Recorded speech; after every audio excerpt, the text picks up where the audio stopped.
أعوذ بالله من الشيطان الرجيم. بسم الله الرحمن الرحيم. الحمد لله رب العالمين الرحمن الرحيم مالك يوم الدين إياك نعبد وإياك نستعين اهدنا الصراط المستقيم صراط الذين أنعمت عليهم غیر المغضوب علیہم ولا الضالین آمین۔ مقصد سورۃ الفاتحہ کا العبادۃ للہ وحدہ، یہ ثابت کیا جاتا ہے کہ اللہ وہ اکیلے عبادت کے لائق ہیں، عبادت صرف اسی کو سزاوار ہے اور عبادت صرف اسی کے لیے لائق ہے۔ یہ دعویٰ ثابت ہے آیت نمبر 4 سے، ایاک نعبد و ایاک نستعین۔ سورت 3 حصوں میں تقسیم ہے۔ پہلا حصہ 3 آیات جس میں یہ اللہ کی وحدانیت ہے اور صرف اللہ کی توحید کا بیان ہے، جس میں 5 اسماء الہی کا تذکرہ ہے۔ یہ لفظ اللہ، رب، رحمان، رحیم اور مالک۔ دوسرا حصہ ایاک نعبد و ایاک نستعین، جس میں اللہ اور بندوں کا تذکرہ دونوں کا ہے، جبکہ تیسرا حصہ یہ اہدنا الصراط المستقیم سے آخر تک، جس میں صرف بندوں کا تذکرہ ہے، بندوں کا بیان ہے کہ ان کا سوال، اور بندوں کو، انسانوں کو 3 حصوں میں تقسیم کیا گیا ہے، منعم علیہم، مغضوب علیہم اور ضالین۔ سورت کا یہ دعویٰ ثابت کرنے کے لیے کہ اللہ ہی اکیلے عبادت کے لائق ہیں اور مستحق ہیں، یہ تو اس کے لیے شروع میں دعویٰ ذکر کیا گیا ہے الحمدللہ کہ تمام تعریفیں الوہیت کی خاص اللہ کے لیے ہیں، کہ انہی تعریفوں میں معبود بھی آتا ہے، انہی تعریفوں میں مستعان بھی آتا ہے، کہ وہی معبود ہے، وہ عبادت کے لائق ہے، وہی مستعان ہے، صرف اسی سے مدد طلب کی جائے غائبانہ۔ کہ اس پر 3 دلائل جو ہیں یہ ذکر کیے گئے ہیں، اور اسے عقلی دلائل بھی آپ کہہ سکتے ہیں، کہ پہلی دلیل رب العالمین، دوسری دلیل الرحمن الرحیم، تیسری دلیل مالک یوم الدین۔ یہ 3 دلائل اس دعوے پر ذکر کرنے کے بعد جو ثمرہ حاصل ہوا وہ ایاک نعبد و ایاک نستعین، پھر اہدنا الصراط المستقیم میں اسی ثمرے پر اور اسی نتیجے پر استقامت کی دعا ہے، اور انسانوں کو 3 حصوں میں تقسیم کیا گیا ہے، منعم علیہم، مغضوب علیہم اور ضالین۔ سورہ فاتحہ کے فضائل ہم نے ذکر کیے 3 روایات سے، پھر اس کے بعد سورہ فاتحہ کے اسماء اور نام ہم نے ذکر کیے، بعض توقیفی اور بعض اجتہادی، اور ام القرآن کی وجہ ہم نے ذکر کی کہ سورہ فاتحہ کو آغاز میں کیوں ذکر کیا گیا، کیونکہ یہ خلاصہ ہے، اور قانون یہ ہے کہ خلاصہ مقدم ہوتا ہے اور تفصیل بعد میں ہوتی ہے۔ مولانا حسین علی رحمہ اللہ فرماتے ہیں کہ قرآن مجید باعتبار فہم 4 حصوں میں تقسیم ہے، ہر حصہ الحمدللہ سے شروع ہوتا ہے۔ پہلے حصے کا غالب مضمون خالق لکل شیء هو اللہ، دوسرے حصے کا غالب مضمون مربی لکل شیء هو اللہ، تیسرے حصے کا غالب مضمون مبارک فی کل شیء هو اللہ، اور چوتھے حصے کا غالب مضمون اثبات قیامت اور نفی شفاعت قہری۔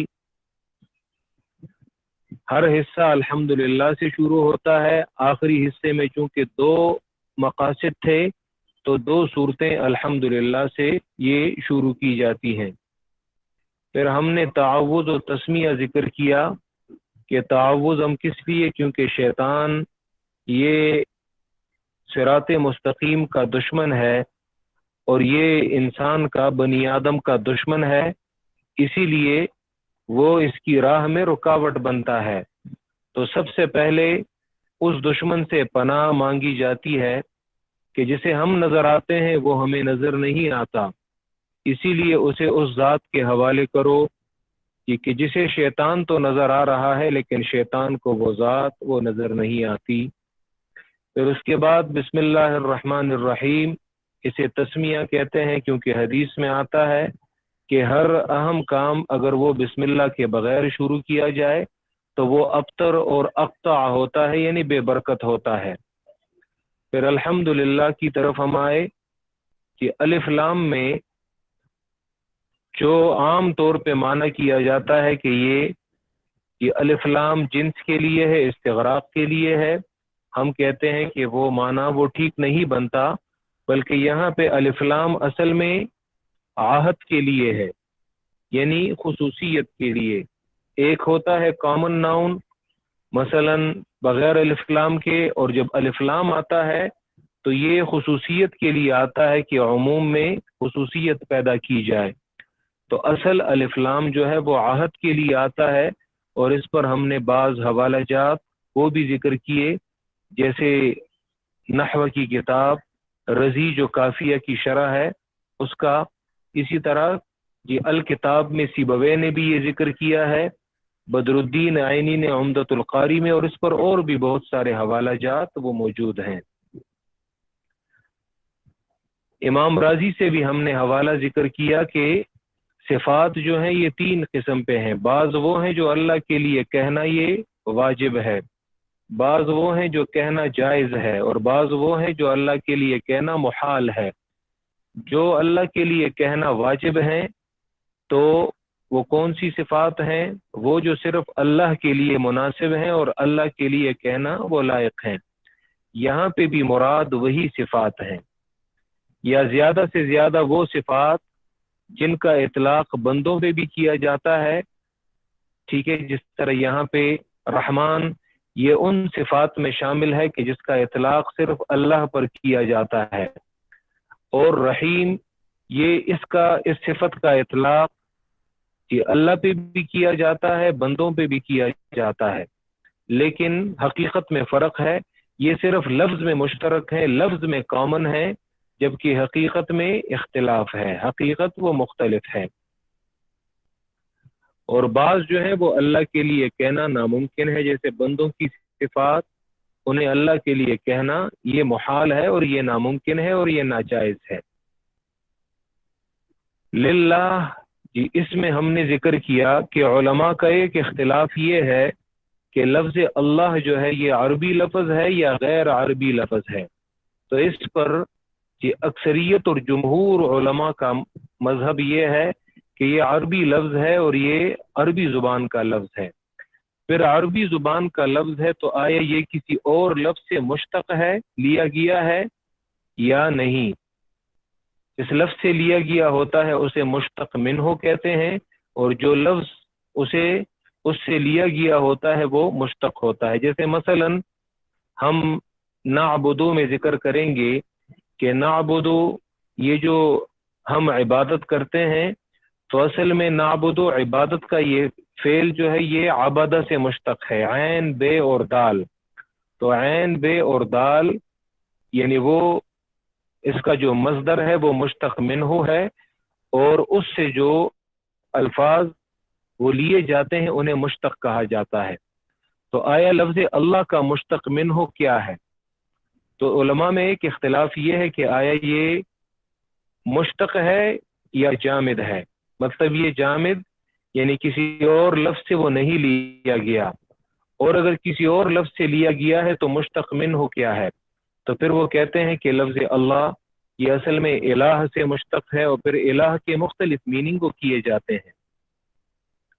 یہ تو الحمدللہ تمام تعریفیں الوہیت کی خاص اللہ کے لیے ہیں، تمام تعریفیں جو اللہ کے مناسب ہیں وہ خاص اللہ کے لیے ہیں، ٹھیک ہے، تو یہ مختلف معنی یہ کیے جا سکتے ہیں۔ پھر ہم نے مقامات حمد ذکر کیا کہ حمد کے جو مقامات ہیں وہ کون کون سے ہیں، تو ہم نے 5 مقامات یہ ذکر کیے۔ ایک یہ کہ قرآن مجید نے سورتوں کے آغاز میں سورتوں کا آغاز الحمد سے کیا ہے، سورتوں کو سورت کا جو بالکل آغاز کا لفظ ہے وہ حمد ہے، اس بات کی طرف اشارہ ہے کہ ہر کام کے آغاز میں اللہ ہی کے لیے حمد ہے۔ دوسرا مقام دلائل کو ذکر کرنے کے بعد، جس پر ہم نے سورہ لقمان 25، سورہ عنکبوت 63، سورہ روم آیت نمبر 17 اور 18، سورہ جاسیہ، یہ حوالے بعض تو ہم نے ذکر نہیں کیے، سورۃ الجاسیہ آیت نمبر 36 اور سورہ صافات آیت نمبر 181 اور 82، دلائل کے ذکر کرنے کے بعد یہ حمد یہ قرآن نے ذکر کیا ہے۔ تیسرا مقام دین کے دشمن کی ہلاکت کے بعد، سورہ انعام آیت نمبر 45، فَقُطِعَ دَابِرُ الْقَوْمِ الَّذِينَ ظَلَمُوا وَالْحَمْدُ لِلَّهِ رَبِّ الْعَالَمِينَ، سورہ مومنون آیت نمبر 28، فَإِذَا اسْتَوَيْتَ أَنْتَ وَمَن مَّعَكَ عَلَى الْفُلْكِ فَقُلِ الْحَمْدُ لِلَّهِ الَّذِي نَجَّانَا مِنَ الْقَوْمِ الظَّالِمِينَ۔ چوتھا مقام حمد کا ہر نعمت کے حصول کے بعد، کہ اگر کھانے پینے سے فارغ ہو جاؤ الحمدللہ کہو، بیماری سے شفایاب ہو جاؤ الحمدللہ کہو، لباس پہنو الحمدللہ کہو، اولاد ملے، کوئی بھی نعمت ملے اس کے بعد الحمدللہ کہو۔ اسی طرح قرآن ان نعمتوں میں سب سے عظیم نعمت ہے۔ روزانہ جب بھی درس قرآن میں شرکت کیا کرو، اس کے بعد اللہ کا حمد جو ہے وہ کہا کرو کہ اے اللہ، تو نے مجھ پہ احسان کیا کہ مجھے قرآن کے لیے بیٹھنے کی تو نے توفیق دی۔ اور پانچواں مقام کہ اہل جنت کا جنت میں مجلس کے اختتام پر الحمدللہ کہنا۔ دنیا میں اگر تم نے اللہ کی تعریف اور اللہ کا حمد کیا ہوگا، کہا ہوگا، تو اللہ اس جملے کو تمہارے لیے جنت میں بھی نصیب فرمائے گا۔ رب العالمین، رب پالنے والا، العالمین تمام مخلوق کا۔ رب یہ مصدر ہے، اس کے معنی تربیت کے ہیں، ٹھیک ہے، اس کے معنی تربیت کے ہیں، یعنی پالنے والا۔ عالمین عالم کی جمع ہے، ٹھیک ہے، اور عالم کی تعریف یہ کیا ہے؟ عالم کی تعریف یہ کل ما سوی اللہ کے ہیں، ہر وہ چیز جو اللہ کی ذات کے علاوہ ہے۔ امام راضی تفسیر کبیر میں وہ کہتے ہیں کل موجود سوی اللہ تعالی، ہر چیز جو اللہ کے بغیر موجود ہے، تو عالم کی تعریف یہ ہے۔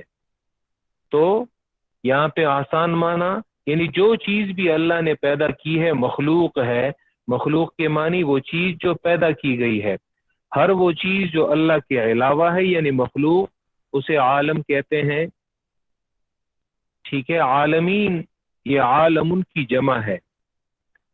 ابن جریر تفسیر طبری میں وہ کہتے ہیں کہ عالمین یہ عالم کی جمع ہے، اور پھر عالم جو ہے یہ خود بھی یعنی ایسی جمع ہے کہ اس کا اطلاق بھی کثیر افراد پہ ہوتا ہے، یعنی یہ کوئی ایسا نہیں، اس کی بعض مثالیں ایسی ہیں جیسے مثلا فوج ہے یا مثلا لشکر۔ اب لشکر اگر آپ کہیں تو لشکر کا واحد کیا ہے؟ تو لشکر کا واحد نہیں ہے۔ اب لشکر ایسا لفظ ہے کہ یہ واحد کے طور پہ بھی استعمال ہوتا ہے اور جمع کے طور پہ بھی استعمال ہوتا ہے۔ تو بعض اسماء ایسے ہوتے ہیں کہ جو کہ اپنی ذات میں بھی وہ جمع کا معنی وہ لیے ہوتے ہیں۔ تو عالم بھی ایسا ہے کہ اس کا واحد وہ نہیں ہے۔ اور پھر عالم جو ہے یہ مختلف ہے، مثلا ابن جریر وہ کہتے ہیں فَالْإِنسُ عَالَمٌ، انسان جو ہے یہ ایک عالم ہے، ٹھیک ہے۔ جن جو ہے یہ عالم ہے، اسی طرح مخلوق میں چرند، چرنے والے جانور، پرند، ٹھیک ہے، جن کے پر ہیں، اور تو یہ ایک عالم ہے۔ فرشتے یہ ایک علیحدہ عالم ہے، اور اسی طرح یہ تمام مخلوق، پھر اس میں سے علیحدہ علیحدہ جنس جو ہے تو یہ علیحدہ علیحدہ عالم ہے۔ تو اللہ ان تمام مخلوق کا اور ان تمام عالم کا پالنے والا ہے، ان کی تربیت یہ کرنے والا ہے۔ رب کے معنی ہے، رب کے معنی تربیت کے یعنی پالنے والا، رب کے معنی تربیت کے اور پالنے والا۔ یہ المفردات میں راغب اصفہانی وہ کہتے ہیں الرب فی الاصل التربیہ، رب اصل میں یہ تربیت کے معنوں میں آتا ہے، اور تربیت کسے کہتے ہیں؟ کہ انشاء الشیء حالا فحالا الی حد التمام، کہ انشاء الشیء حالا فحالا الی حد التمام، کسی چیز کو بڑھانا، کسی چیز کو بڑا کرنا ایک حالت سے دوسری حالت میں، یہاں تک کہ وہ حد تمام کو پہنچ جائے، یعنی یہاں تک کہ وہ اپنی پیک کو پہنچ جائے اور وہ مکمل ہو جائے۔ اس کی مثال ایسی ہے، انسان پہل ایک نطفہ ہوتا ہے، ایک نطفہ ہوتا ہے، ایک حقیر قطرہ ہوتا ہے کہ اب اسی نطفے سے، حقیر قطرے سے انسان، قرآن کہتا ہے اس نطفے سے وہ علقہ بن جاتا ہے، علقہ بن جاتا ہے یعنی جمع ہوا خون، پھر علقہ سے وہ مضغہ بن جاتا ہے، اور مضغہ سے رفتہ رفتہ ماں کے پیٹ میں انسان، ایک کامل انسان، اس کے اعضاء جو ہیں وہ اسے دے دیے جاتے ہیں، پھر دنیا میں آ کر پھر وہی بچہ جو بیٹھ نہیں سکتا، جو کھڑا نہیں ہو سکتا، جو سمجھتا نہیں ہے، پھر اسی انسان کو رفتہ رفتہ انشاء الشیء حالا فحالا، ایک حالت سے دوسری حالت میں منتقل کرنا، اور بالآخر اس سے الی حد تمام، اس سے ایک کامل انسان، ایک بالغ انسان وہ بن جاتا ہے، جو اپنے اعضاء، پھر اس کے اعضاء میں طاقت ہوتی ہے، قوت ہوتی ہے۔ یہ تربیت ہے اور یہ رب کی تعریف ہے۔ یہ قاضی بیضاوی وہ انہی الفاظ کو، رب کی تعریف کو یہی معنی ہے، لیکن الفاظ اس کے تبدیل ہیں۔ وہ کہتے ہیں الرب فی الاصل مصدر، رب جو ہے یہ اصل میں مصدر ہے بمعنی تربیہ، اور اس کے معنی تربیت کے آتے ہیں۔ رب کسے کہتے ہیں؟ وہی تبلیغ الشیء الی کمالہ شیئا فشیئا، اور یہ کسی چیز کو اپنی کمال تک پہنچانا، شیئا فشیئا، ایک حالت سے، ایک شے سے دوسری شے میں منتقل کرنا، ایک حالت سے دوسری حالت میں منتقل کرنا، تو یہ رب کی تعریف ہے۔ اسی طرح بیج ہوتا ہے، بیج کو آپ مٹی میں ڈال دیں، اب اس بیج سے ایک چھوٹا سا ننھا سا پودا وہ زمین سے نکلتا ہے، کہ جسے ختم کرنے کے لیے ایک چھوٹا چوزا جو ہے وہ بھی اسے نکال باہر پھینک سکتا ہے، پھر اسی ننھے پودے سے وہ رفتہ رفتہ وہ بڑھتا جاتا ہے، اور بالآخر اس سے ایک تناور درخت بن جاتا ہے۔ یہ کس نے کیا؟ یہ رب نے کیا۔ تبلیغ الشیء الی کمالہ، اب اس چھوٹے سے بھی بنانا یہ رب کا کام ہے، کسی چیز کو حد کمال تک پہنچانا درجہ بدرجہ، تو یہ رب کی تعریف ہے۔ اسی طرح تمام جانوروں میں لے لیں، انسان میں لے لیں، تو چونکہ تربیت یہ خلق کے بعد آتی ہے، اسی لیے کہ الحمدللہ میں ہم نے کہا تھا کہ اللہ میں جو اللہ کا وصف مشہور ہے، جو اللہ کی مشہور صفت ہے، وہ خالقیت ہے، تو رب العالمین اس کا یہ دوسرے نمبر پہ آنا، اس میں اس بات کی جانب اشارہ ہے کہ الحمدللہ تمام تعریفیں الوہیت کی، جس میں سر فہرست جو ہے وہ خالقیت ہے، وہ شامل ہے، کیونکہ رب جو ہے یہ خالقیت کے بعد آتا ہے، پیدا ہونے کے بعد آتا ہے۔ قرآن مجید میں جس طرح اللہ نے کہ اللہ کا یہ صفت رب یہ اپنی ذات کے لیے اللہ نے ثابت کیا ہے، اور غیر سے اس کی نفی کی ہے کہ تمام جہانوں کا پالنے والا وہ صرف اللہ ہے اور کوئی یہ نہیں ہے، ٹھیک ہے؟ تمام جہانوں کا پالنے والا یہ اللہ ہے اور اللہ کے علاوہ کوئی اور یہ نہیں ہے۔ سب سے پہلے دیکھ لیں سورہ طٰہٰ آیت نمبر 49 اور 50۔ حضرت موسیٰ علیہ السلام سے فرعون نے رب کے بارے میں پوچھا تھا کہ رب کون ہے، تو پیغمبر نے رب کی کیا تعریف بتائی تھی۔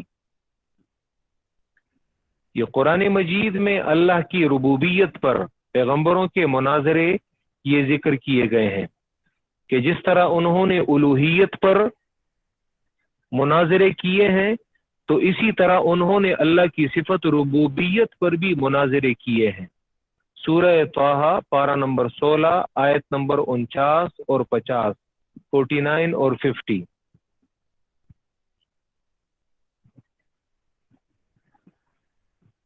جی قال فمن ربکما یا موسیٰ، فرعون نے کہا فمن ربکما یا موسیٰ، تم دونوں کا رب کون ہے؟ ربکما میں کما تثنیہ، موسیٰ اور ہارون مراد ہیں۔ کہ اے موسیٰ تم دونوں کا رب کون ہے؟ تم کیا دعویٰ کرتے ہو کہ تمہارا رب کون ہے، ہارون کا رب کون ہے؟ کیونکہ فرعون وہ اپنے آپ کو رب جانتا تھا کہ مصر والوں کو میں رزق دیتا ہوں، مصر والوں کو میں پالتا ہوں۔ قالا، تو حضرت موسیٰ علیہ السلام نے کہا ربنا الذی اعطى كل شیء، ہمارا رب وہ ذات ہے کہ اعطى كل شیء خلقہ، جس نے دی ہے ہر ایک چیز کو، خلقہ اس کی خلقت پیدائش۔ ہمارا رب وہ ذات ہے جس نے ہر ایک چیز کو اس کی پیدائش دی ہے، یعنی اسے پیدا کیا ہے، اور پھر پیدا کرنے کے بعد ثم ہدا، پھر زندگی گزارنے کا طریقہ سکھایا ہے۔ کہ اس آیت کو یاد رکھیں، اسے ہم اہدنا الصراط المستقیم میں ہدایت کے باب میں بھی ہم ذکر کریں گے کہ ہدایت کے 4 مرتبے ہیں، ان مرتبوں میں سب سے پہلا مرتبہ ہدایت عامہ۔ تو ثم ہدا سے مراد پھر زندگی گزارنے کا طریقہ سکھایا ہے۔ ہدایت سے مراد یہ نہیں ہے کہ پیغمبر بھیجا ہے اور کتاب بھیجی ہے، ٹھیک ہے؟ ہر ایک چیز کو، جانوروں کو بھی اللہ نے ہدایت کی ہے۔ کیا مطلب؟ زندگی گزارنے کا طریقہ سکھایا ہے۔ جانور، آپ ان پرندوں کو دیکھیں، آج کل تو یوٹیوب پہ نیشنل جیوگرافک میں آپ دیکھیں کس طرح وہ ٹہنیوں پر اور وہ درختوں پر وہ گھونسلے بناتے ہیں، کہ ایسا ایک بڑے سے بڑا انجینئر بھی وہ نہیں بنا سکتا۔ یہ وہ ثم ہدا ہے، زندگی گزارنے کا طریقہ سکھایا ہے۔ رب کون ہے؟ رب وہ ہے کہ جس نے پہلے ہر ایک چیز کو پیدا کیا ہے، اور پیدا کرنے کے بعد پھر اسے چھوڑا نہیں ہے کہ بس پیدا کر دیا اب چھوڑ دو، نہیں، ثم ہدا، رب وہ ذات ہے کہ پیدا کرنے کے بعد پھر جانداروں کو، مخلوق کو وہ زندگی گزارنے کے طور طریقے بھی سکھاتا ہے۔ وہ کیسے؟ ان کی فطرت میں اللہ نے وہ چیز رکھی ہے کہ پہلے دن کا جو بطخ ہوتی ہے، اس کا بچہ وہ انڈے سے نکلتا ہے، اور پہلے دن ہی وہ انڈے سے نکلنے کے بعد وہ پانی میں تیرتا ہے وہ بچہ۔ ثم ہدا، یہ کس نے سکھایا ہے؟ یہ وہی ذات ہے جو رب ہے۔ اسی طرح کہ انسانوں میں دیکھ لیں کہ بچہ جو ہے اسے بھوک لگتی ہے، وہ کیسے روتا ہے اور وہ اپنی غذا مانگتا ہے۔ اسی طرح جنگل میں جانوروں کو دیکھیں کہ وہ اپنی اولاد اور اپنی بچوں کی وہ کیسے تربیت کرتے ہیں، یہی وہ ہے ثم ہدا، یہ ہدایت عامہ ہے۔ تو پیغمبروں کی صفت ربوبیت پر یہ مناظرے، یہ ایک مناظرہ یہ تھا۔ دوسرا مناظرہ سورہ بقرہ آیت نمبر 258 258، پارہ نمبر 3۔ الم تر الی الذی حاج ابراہیم فی ربہ، بلا تم نے اس شخص کو نہیں دیکھا، حاج ابراہیم، جو جگڑ رہا تھا ابراہیم علیہ السلام کے ساتھ، فی ربہ، اس کے رب کے بارے میں، رب کے بارے میں ان کا مناظرہ تھا۔ یہ شخص، یہ نمرود ہے کہ ان آتاہ اللہ الملک، اس وجہ سے کہ دی تھی اسے اللہ نے الملکہ، دنیا کی سلطنت، دنیا کی بادشاہی۔ چاہیے تو یہ تھا کہ وہ اللہ کا اور بھی تابعدار ہوتا، لیکن بعض لوگوں کو دنیا دے دی جائے تو پھر وہ کہتے ہیں کہ دنیا کو ہم نے ہی قائم کیا ہے اور دنیا کو ہم نے ہی برقرار رکھا ہوا ہے۔ کہ ان آتا اللہ الملکہ، اس وجہ سے کہ دی تھی اسے اللہ نے الملکہ، دنیا کی بادشاہی اور سلطنت۔ اذ قال ابراہیم، جب کہا ابراہیم علیہ السلام نے، ربی الذی یحیی و یمیت، رب میرا وہ ذات ہے، یحیی و یمیت، جو زندگی دیتا ہے، و یمیت اور موت دیتا ہے۔ ابراہیم علیہ السلام کی تقریر سے یہ معلوم ہوا کہ رب العالمین، رب العالمین، رب کون ہے؟ تمام جہانوں کا، مخلوق کا پالنے والا رب وہ ہے جو زندگی اور موت دیتا ہے۔ ٹھیک ہے، تو یہ رب کے مفہوم میں یہ بات شامل ہے کہ رب کس ذات کو کہتے ہیں؟ کہ جس کے دست قدرت میں موت اور حیات ہو، کہ جو لوگوں کو زندگی دیتا ہے اور موت دیتا ہے۔ قالا، تو کہا اس بدبخت نے، انا احیی و امید، میں بھی زندگی اور موت دے سکتا ہوں۔ روایت میں آتا ہے 2 قیدیوں کو لایا گیا، ایک سے کہا جاؤ تم آزاد ہو اور دوسرے کو قتل کر دیا۔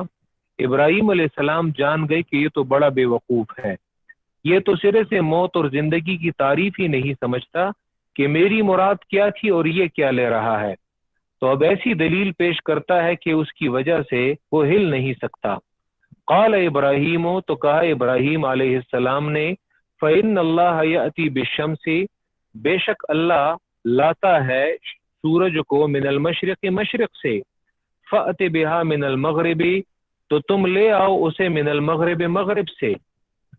میرا رب جو ہے وہ سورج کو مشرق سے طلوع کرتا ہے، تم اسے مغرب سے لے آؤ۔ فبہت الذی کفر، پس حیران ہوا کافر، کافر حیران ہوا۔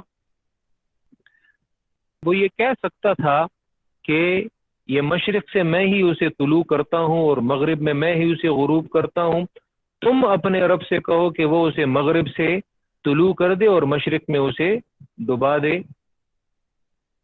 لیکن اس نے یہ نہیں کہا۔ وجہ کیا ہے؟ کیونکہ اس مجلس میں اس سے عمر میں بڑے لوگ موجود تھے، تو اگر وہ یہ بات کرتا تو وہ بڑے کہتے کہ تم ابھی پیدا بھی نہیں ہوئے تھے کہ یہ سورج مشرق سے طلوع ہوتا تھا اور مغرب میں غروب ہوتا تھا، تو وہ جھوٹا ثابت ہوتا اور لوگ کہتے کہ یہ تو بہت بڑا جھوٹ بول رہا ہے۔ اور بادشاہ اگر جھوٹ بولے، ایک ہوتا ہے عام لوگوں کا جھوٹ اور ایک ہوتا ہے بادشاہ کا۔ حدیث میں آتا ہے کہ 3 لوگ یہ اللہ کو بہت زیادہ ناپسند ہیں اور اللہ انہیں بہت زیادہ ناپسند کرتا ہے، وہ مبغوض ہیں اور اللہ انہیں بغض کی نگاہ سے دیکھتا ہے۔ 3 لوگ، ان میں سے ایک وہ بادشاہ ہے جو جھوٹا ہو۔ حالانکہ جھوٹ تو ایک عام انسان کے لیے بولنا یہ بھی ناقابل برداشت ہے اور جائز نہیں ہے، لیکن اگر عام لوگ جھوٹ بولتے ہیں تو وہ کسی وجہ سے بولتے ہوں گے، ڈر کی وجہ سے، خوف کی وجہ سے، کسی کی پکڑ کی وجہ سے۔ بادشاہ جو ہے وہ کس سے ڈرتا ہے اور وہ کیوں جھوٹ بولتا ہے؟ اسی لیے ہمارے افسوس یہ ہے، ہمارے اس دور کے جو بادشاہ ہیں وہ عام لوگ اتنا جھوٹ نہیں بولتے جتنے ہمارے بادشاہ بولتے ہیں۔ اور حدیث میں آتا ہے کہ یہ اللہ کو سب سے زیادہ ناپسند ہے کہ بادشاہ ہو اور وہ بھی جھوٹا ہو۔ دوسرا وہ شخص جو غریب ہے اور وہ متکبر ہے، تو تکبر جو ہے وہ تو مالدار کے لیے بھی ناجائز ہے، لیکن مالدار اگر تکبر کرتا ہے تو وہ کسی چیز کے بلبوتے پہ کر رہا ہوگا، مال ہوگا تو اسی کی وجہ سے وہ اکڑا رہا ہوگا۔ لیکن غریب سے یہ کہا جاتا ہے کہ تم کیوں تکبر کرتے ہو، تمہارے پاس ہے کیا کہ تم تکبر وہ کر رہے ہو۔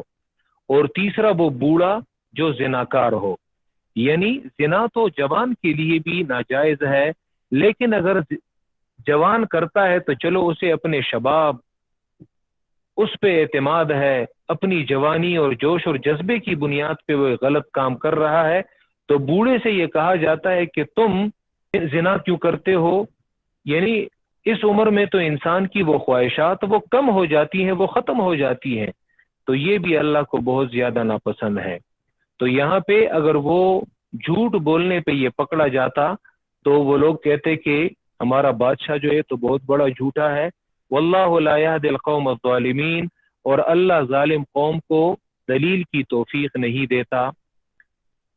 تو ابراہیم علیہ السلام کا مناظرہ رب پہ، موسیٰ علیہ السلام کا، اسی طرح موسیٰ علیہ السلام کا مناظرہ رب پہ یہ سورۃ الشعراء میں بھی ہے۔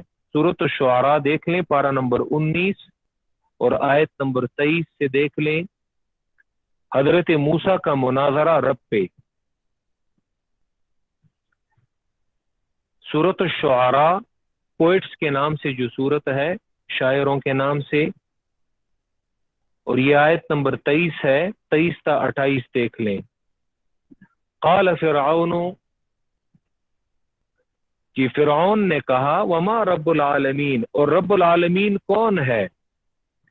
قال، تو موسیٰ نے جواب دیا، رب السماوات والارض وما بینہما، رب العالمین وہی ہے جو آسمانوں کا رب ہے، والارض، اور زمینوں کا رب ہے، زمین کا رب ہے، وما بینہما، اور وہ جو ان کے درمیان ہے، ان سب کا پالنے والا ہے، ان کنتم موقنین، اگر تم یقین کرنے والے ہو۔ فرعون حیران ہوا کہ میں نے پوچھا تھا العالمین سے، اس کی مراد تھی کہ مصر والوں کا پالنے والا کون ہے۔ فرعون کا مقصد یہ تھا کہ وما رب العالمین، اور کون ہے مصر والوں کا پالنے والا، یہاں پہ العالمین سے مصر مراد ہے، مصر والوں کا پالنے والا کون ہے؟ تو موسیٰ نے کہا، تم مصر کی بات کر رہے ہو، وہ تو آسمان والوں کا رب ہے، وہ تو زمین والوں کا رب ہے، اور وہ جو اس کے درمیان ہے، یعنی تم تو بڑا چھوٹا اور محدود سوال کر رہے ہو، لو میں تمہیں اوپر نیچے کی سیر کرا دیتا ہوں۔